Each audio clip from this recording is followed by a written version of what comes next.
നമസ്കാരം. Raf talk ഫുട്ബോളിലേക്ക് അവർക്കും സ്വാഗതം. യുവേഫ ചാമ്പ്യൻസ് ലീഗിൻ്റെ ക്വാർട്ടർ ഫൈനൽ മത്സരങ്ങൾ അവസാനിച്ചല്ലോ.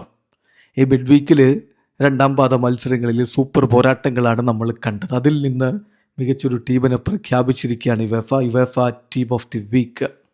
ഇതിൽ സൂപ്പർ താരങ്ങൾ ഉൾപ്പെടുത്തിയിട്ടുണ്ട്. PSG നിന്ന് 2 പേരാണ്, ഡംബലയും മാർക്കിഞ്ഞോസും. അതേസമയം 3 പേരുണ്ട് ബയൺ മ്യൂണിക്കിൽ നിന്ന്. ഒലീസയും കിമ്മിച്ചും ഒപ്പമെക്കാനോയും ഇടം പിടിച്ചിരിക്കുന്നു. അർജന്റീൻ താരം ഇവാൻ മുസോ, അതുപോലെ തന്നെ ലൊറൻറെ എന്നിവർ അത്ലറ്റിക്കോ മാഡ്രിഡിൽ നിന്ന് ഇടം പിടിച്ചിട്ടുണ്ട്. പുറത്തായെങ്കിലും സ്പോർട്ടിങ്ങിൻ്റെ കൊഴീസ്മ ഇതിൽ ഇടം പിടിച്ചിരിക്കുന്നു. ഒപ്പം ആഴ്സണലിൻ്റെ സുബിമെൻഡിക്ക് ഇടം കിട്ടിയിരിക്കുന്നു. പുറത്തായ റയൽ മാഡ്രിഡിൻ്റെ ആർദ ഗ്യൂളർക്കും ഇടമുണ്ട്. നമ്മളൊന്ന് പരിശോധിക്കുകയാണ് എങ്ങനെയാണ് ഈ ഒരു 11 അതിൻ്റെ ഫോർമേഷൻ വരുന്നത് എന്ന്. ഗോൾ കീപ്പറായിട്ട് യുവാൻ മുസോ.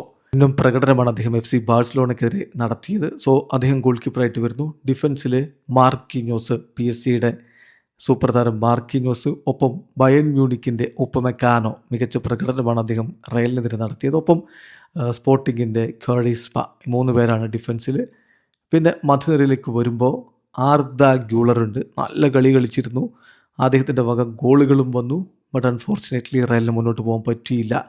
പിന്നെ ആഴ്സണലിൻ്റെ സുബിമെൻഡി, ബയണിൻ്റെ കിമ്മിച്ച്, അത്ലറ്റിക്കോ മാഡ്രിഡിൻ്റെ ലൊറൻറെ എന്നിവരുണ്ട്. മുന്നേറ്റത്തിലേക്ക് വരുമ്പോൾ സൂപ്പർ ടീമാണ് ഒസ്മാൻ ഡെംബലെ. ഇരട്ട ഗോളുകളാണ് ലിവർപൂളിനെതിരെ താരം നേടിയിരുന്നത്. ഫെറാൻ ടോറസ് ഇതുപോലെ ഗോളടിച്ചു കൂട്ടി അദ്ദേഹം അത്ലറ്റിക്കോ മാഡ്രിഡിനെതിരെ.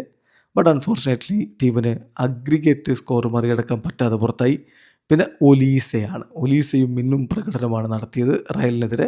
അതുപോലെ തന്നെ പ്ലെയർ ഓഫ് ദി മാച്ച് പുരസ്കാരവും പ്ലെയർ ഓഫ് ദി വീക്ക് പുരസ്കാരവും ഒക്കെ ഒലീസെ സ്വന്തമാക്കിയിട്ടുണ്ടായി. സോ ഒലീസ ഈ 3 പേരാണ് മുന്നേറ്റത്തിൽ.